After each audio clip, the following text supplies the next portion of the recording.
এফালে বিলাসীপাৰা পৌৰসভাত বৃহৎ বিত্তীয় খেলিমেলিৰ অভিযোগ উত্থাপন হৈছে।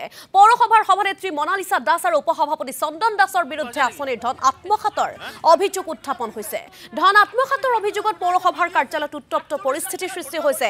একাংশ ৱাৰ্ড সদস্যই চকী আৰু আচবাব ভাঙি এনেদৰে লণ্ডভণ্ড কৰিছে। দৃশ্য কেমেৰাত বন্দী হৈছে, দৃশ্য দেখুৱাইছো। ইফালে সংবাদমেল আয়োজন কৰি কেলেংকাৰীৰ অভিযোগ নচ্ছাত কৰিছে সভানেত্ৰী গৰাকীয়ে। কাৰ্যালয়ত উত্তপ্ত পৰিস্থিতিৰ সৃষ্টি কৰা লোকসকলৰ বিৰুদ্ধে সভানেত্ৰীগৰাকীয়ে থানাত এজাহাৰ দাখিল কৰিছে বুলি জানিব পৰা গৈছে। আৰু যিসকলে মোৰ নামত কমপ্লেইন দিছে বা দোষাৰোপ কৰিছে, ইহঁতে প্ৰমাণ কৰি দিব লাগে যে মই পইচা খাইছোঁ বুলি। সিহঁতে প্ৰমাণ কৰি দিয়ক, মোৰ ওপৰত আইনে কি ব্যৱস্থা ল'ব লাগে লওক। ইমান গালি গালাজ কৰিছে, ইমান অভদ্ৰ আচৰণ কৰিছে মোৰ লগত, মই খুব দুখ লাগিছে মোৰ। আৰু মানে অফিচত ইমান চেয়াৰ দলিয়াই পেলাই ভাঙিছে।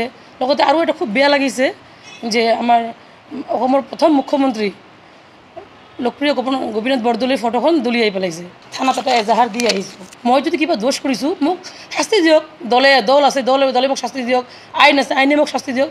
কিন্তু যদি এইটো ভুল বুলি প্ৰমাণিত হয়, মই কিন্তু আইনৰ আশ্ৰয় ল'বলৈ বাধ্য হ'ম। বিলাসীপাৰা চক বজাৰত অস্থায়ীভাৱে কিছুমান দোকান আছিল, 7খন 11খন। এইবিলাক কেঁচা ঘৰ আছিল, এলটমেণ্ট পোৱা, মান্থলি ভাড়া দিয়ে, 15 ফাইনেন্সৰ পইচা দি এইটো নতুনকৈ বিল্ডিং যেতিয়া বনোৱাৰ যোজা কৰা হয়, তেতিয়া সিহঁতক দোকানবিলাক ভাঙি দিয়া সময়ত আমি প্ৰতিশ্ৰুতি দিছিলোঁ যে নতুনকৈ বিল্ডিং হ'লে আপোনালোকেই পাব। কিন্তু সিহঁতে বিল্ডিংখন হৈ গৈছে, আবেদন পত্ৰ কৰিছে, আমি সিহঁতক এটা বোৰ্ড ৰেজুলেশ্যন লৈ এক্সিকিউটিভ অফিচাৰে এইবিলাক এলটমেণ্ট দিছে। আমি এলটমেণ্ট দিয়া নাই, এক্সিকিউটিভ অফিচাৰে এলটমেণ্ট দিছে। আমি কিয় পইচা ল'ম?